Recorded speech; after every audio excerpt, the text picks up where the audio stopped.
नमस्कार दोस्तों, क्या आप इमेजिन कर सकते हो नॉर्थ कोरिया में अब हंसने पर भी बैन लग गया है। मतलब सोचकर यकीन नहीं होता कि दुनिया में आज के दौर में भी कुछ ऐसे देश हैं अब जहां पर लोगों को हंसने तक की भी आजादी नहीं। असल में बात क्या है, इनके जो डिक्टेटर है किम जोंग उन, उनके पिता की ये 10th डेथ एनिवर्सरी, तो अगले 11 दिन तक वो इसका गम मना रहे हैं। हे गाइस, इशारे तो गाइस, अगर मैं कहूं कि आपको हंसना मना है और अगर आप हंसेंगे तो आपको इतनी कड़ी सजा दी जाएगी या फिर मौत की सजा भी दी जा सकती है। जी हाँ, ऐसे ही दुनिया में एक मुल्क है जिसने हंसने पर पाबंदी लगा दी है। वो कौन सा मुल्क है आप जानेंगे इस वीडियो में। वीडियो के एंड तक जरूर देखना और इसको ज्यादा से ज्यादा लाइक भी करना। चलिए वीडियो को स्टार्ट करते हैं। नमस्कार दोस्तों, क्या आप इमेजिन कर सकते हो नॉर्थ कोरिया में अब हंसने पर भी बैन लग गया है। मतलब सोचकर यकीन नहीं होता कि दुनिया में आज के दौर में भी कुछ ऐसे देश हैं अब जहां पर लोगों को हंसने तक की भी आजादी नहीं। असल में बात क्या है, इनके जो डिक्टेटर है किम जोंग उन, उनके पिता की ये 10th डेथ एनिवर्सरी है, तो अगले 11 दिन तक वो इसका गम मना रहे हैं, मोर्निंग कर रहे हैं, और इसीलिए अब पूरे देश में किसी भी नागरिक को हंसना तक भी अलाउड नहीं है। एक्चुअली में दोस्तों, नॉर्थ कोरिया में जो डिक्टेटरशिप है ना, वो एक डायनेस्टी की डिक्टेटरशिप है, यानी परिवार के अंदर एक डिक्टेटरशिप चलने लग रही है कि परिवार के लोग ही यहां पर अगले डिक्टेटर बनते हैं। ये चाइना जैसी कंट्रीज से काफी अलग है। चाइना में एक पार्टी की डिक्टेटरशिप चलने लग रही है। अब उस पार्टी का मेंबर कोई भी बन सकता है और थियोरेटिकली कोई भी उस पार्टी के अंदर ऊपर पहुंचकर अपनी डिक्टेटर की पोजीशन ऑक्यूपाई कर सकता है। लेकिन नॉर्थ कोरिया की डिक्टेटरशिप पुराने जमानों में जो राजा महाराजा होते थे वैसी डिक्टेटरशिप चल रही है। इसकी शुरुआत हुई थी 1948 में किम इल सुंग से। 1994 तक उनका राज था, जिसके बाद आए किम जोंग इल, उनके बेटे, और 2011 में उनकी डेथ हुई, और फिर आए अभी के डिक्टेटर, उनके बेटे किम जोंग उन। तीनों का नाम यहां पर किम है, इस चीज में आप कंफ्यूज ना हो जाओ, इसलिए इसे सिंप्लीफाई रखने के लिए मैं इन्हें बेटा किम, पापा किम और दादा किम कहकर एड्रेस करूंगा। तो 2011 की बात है कि पापा किम की अनफॉर्चुनेटली एक हार्ट अटैक से मृत्यु हो जाती है। इनकी एक न्यूज एजेंसी है नॉर्थ कोरिया में, कोरियन सेंट्रल न्यूज एजेंसी, वो रिपोर्ट करती है कि जब इनकी डेथ हुई उस समय जो स्नो स्टॉर्म आने लग रहा था, बर्फ का तूफान आने लग रहा था, वो पॉज हो जाता है। मतलब अचानक से तूफान थम जाता है जैसे ही इनकी डेथ होती है। और फिर ये रिपोर्ट करते हैं कि इनकी जो एक सेक्रेट पहाड़ी है माउंट पेक्टू करके, इस पहाड़ के ऊपर जो आसमान था वो लाल कलर से चमकने लगता है। बड़ी ही दमदार पत्रकारिता इनकी दिखती है यहां पर। और फिर ये बताते हैं कि एक बड़ी फेमस लेक है जहां पर जो बर्फ थी वो इतनी तेजी से क्रैक करती है कि उसकी आवाज से आसमान से लेकर धरती सब गूंज बैठते हैं, मानो यमराज खुद स्वयं पापा किम को एक टैंक में लेने आ रहे हैं। आप शायद इन सारी चीजों पर डाउट करेंगे, लेकिन कोरियन सेंट्रल न्यूज एजेंसी की सच्ची पत्रकारिता पर कोई सवाल नहीं कर सकता।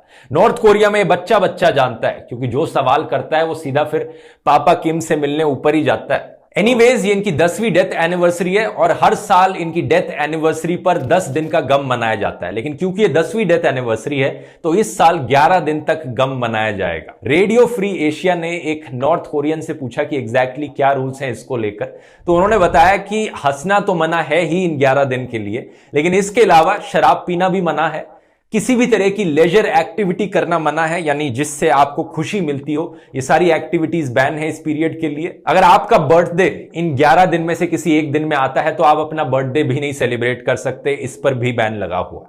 ये मजाक में नहीं कह रहा हूं मैं दोस्तों, ये एक्चुअली में रूल है। इसके अलावा अगर इन 11 दिन में आपके किसी फैमिली मेंबर की डेथ हो जाती है तो आपको जोर जोर से रोना भी अलाउड नहीं है, क्योंकि यहां पर पापा किम की डेथ एनिवर्सरी ज्यादा इंपॉर्टेंट है आपके किसी फैमिली मेंबर की डेथ से। और अगर आप जोर जोर से रोएंगे तो वो एक डिस्ट्रैक्शन है, बाकी लोगों को प्लीज इस गम को सही से मनाने दीजिए। आपको डेड बॉडी ले जाना भी बाद में ही अलाउड है इन 11 दिनों के बाद। और एक और चीज है, आपको ग्रोसरी शॉपिंग करना भी अलाउड नहीं है इस एग्जैक्ट दिन पर जिस दिन पापा किम की डेथ हुई थी, 17 दिसंबर को। मैं अपने मन से बनाकर ये नहीं बोल रहा हूं, एग्जैक्ट रूल्स यही डिफाइन किए गए हैं। और हैरान मत होइए यहां पर। आपको क्या लगता है, पापा किम की डेथ हुए 10 साल हो चुके हैं, उनकी डेथ एनिवर्सरी आपके ये प्याज टमाटर खरीदने से ज्यादा इंपॉर्टेंट है? थोड़ा देश की भी सोच लीजिए। एक दिन भूखे रहोगे तो मर तो नहीं जाओगे ना यहां पर। वहां पर सीमा पर जवान खड़े होकर लड़ने लग रहे हैं और आप एक दिन भूखे नहीं रह सकते। थोड़ी देश की तो सोचो, थोड़े पापा किम की तो सोचो। एक चीज जरूर है यहां पर दोस्तों जिसे मैं बिल्कुल क्रिटिसाइज करना चाहूंगा, जो मुझे बिल्कुल पसंद नहीं आई,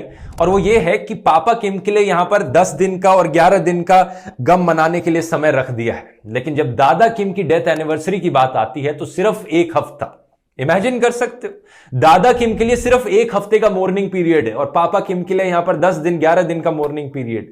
इतनी नाइंसाफी कैसे कर सकते हैं बेटा किम। इनफैक्ट आप यकीन नहीं करोगे दोस्तों, बेटा किम ने पापा किम के नाम पर एक फ्लावर का नाम भी रख दिया। ये देख सकते हो यहां पर, इस फ्लावर का नाम है किम जोंग इलिया। लेकिन दादा किम के लिए ऐसी कोई भी चीज नहीं करी इन्होंने।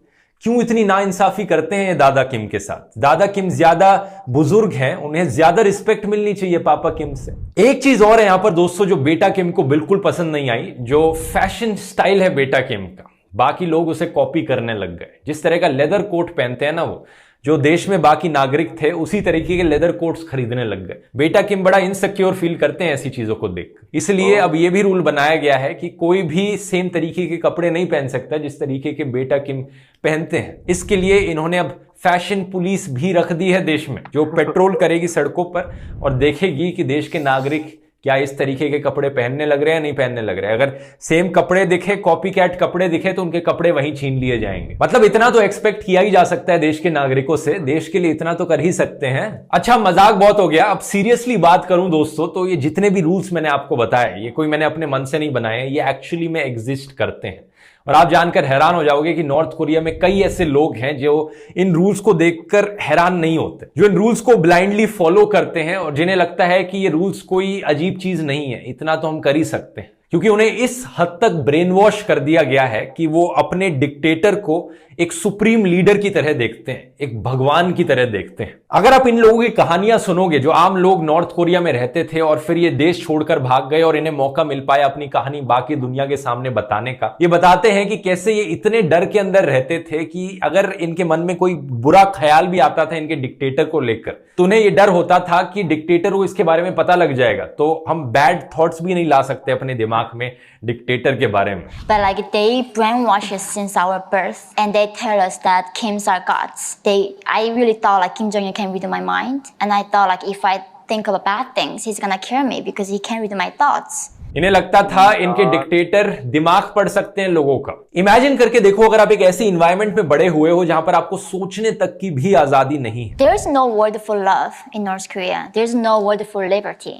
There is no word for human rights. So if you don't know you have the right to have a free hairstyle, if you have the right to travel, how do you demand it? So simply just we don't know that human beings have rights and just what it means to be free. कहां से आपके दिमाग में कोई thought आ पाएगा कि आप सवाल भी कर सकते हो चीजों को, आप एक दूसरी तरीके से भी देख सकते हो चीजों को। आपको हमेशा बताया जाएगा कि हंसना कब है सरकार बताएगी, रोना कब है सरकार बताएगी, कब यहां पर चीयरिंग करनी है यह भी सरकार बताएगी।